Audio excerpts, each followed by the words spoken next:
Hi, Secretary Clinton. Will you release a transcript of your paid speeches to Goldman Sachs?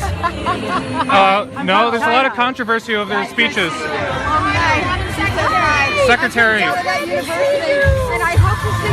Is that a no? Secretary Clinton, will you release a transcript of your Goldman Sachs speeches? Yes.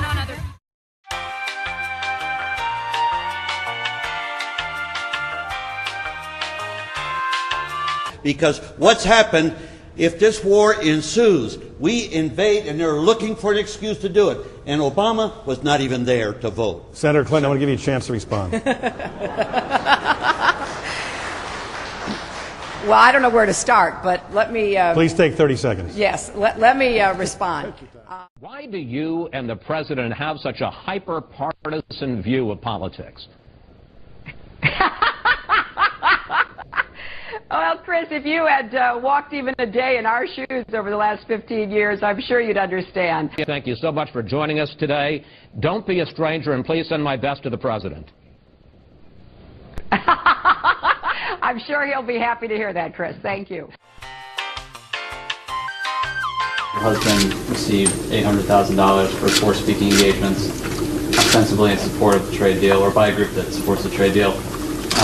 You've given your own money to your campaign. Is that a conflict of interest?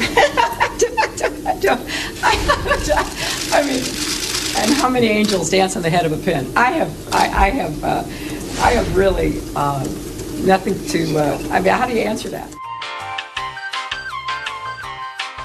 We are the only country in the world that can stop that. The Israelis, in my opinion, do not have the capability of stopping it. They can delay it. But at the end of the day, if we don't get it done the way the administration's working on it now, which I totally agree with, then we ought to take them out. Secretary Clinton. Well, we're working hard. We're working hard. Who else was at your home? Were you alone? I was alone, yes. The whole night? Well, yes, the whole night. Well,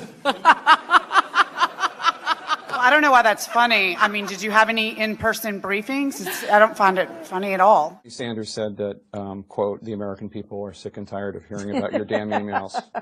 But there are a lot of people who are not. Well.